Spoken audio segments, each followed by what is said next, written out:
Здравейте, мили хора! Нека видим какво искат да ви кажат богините сега, какви послания искат да ви предадат. Нека ви се даде най-важната и нужна информация за вас в момента. Бриджит, не падай.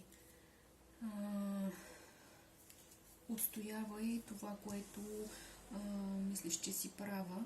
Butterfly Maiden, трансформация. В момента изпитваш огромна промяна и която ще донесе прекрасни благослови за теб, т.е. доколкото разбирам, вашите тела и като цяло се трансформирате и като личност, и това ще ви донесе прекрасни промени в дългосрочен план. Артемис, пазител, ти и твоите любими са насигурно са укрилени и духовно защитени.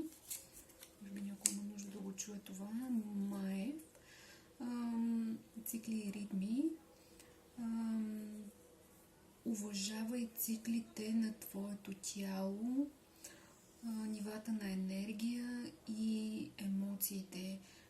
Тоест, това е тук Вселенския закон за ритъма, че всичко е циклично, всичко е ритмично, и когато сме подравнени с тези цикли в природата, нещата се случват много плавно, много лесно и много синхронично.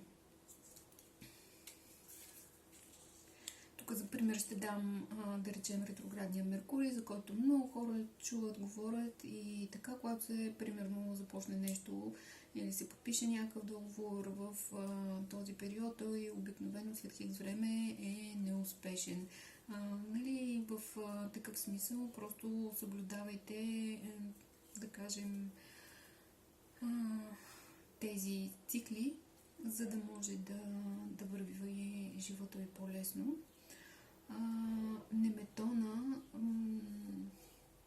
ще го нареча ултар, сакрет, нали, свещено място. Да, всъщност е отдолу. Създай ултар или посети място на силата, което да те свържи с Вселената. Вероятно някой има нужда връзка с предците и връзка с висшите светли сили. Може би има нужда от помощ. Богинята Диана, фокусирай намерението си,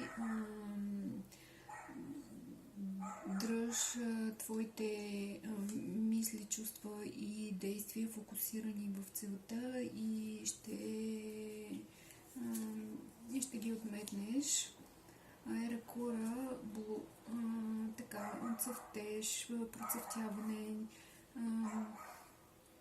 Ти току-що започваш, имай търпението с себе си и процеса, и не се предавай. Ето, вижте, дори имаше външен звук, който ви обърна внимание на това.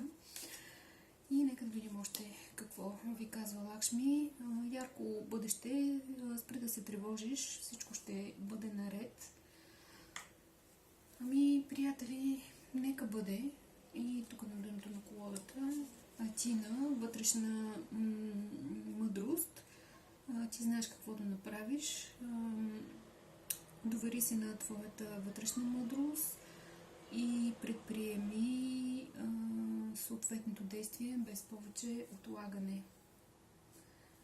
И ето още една последна. Така ми идва да я споделя и нея. И е Маня, златна възможност, важни врати се отварят пред теб сега, влез в тях. Ами, възползвайте се, приятели, наистина годината на огнения кон е много променяща, от една страна болезнена, но от друга страна и много възнаграждаваща смелите и тези, които искат да променят живота си към по-добро. Ако сте го решили, то сега е перфектното време. Успех ви желая!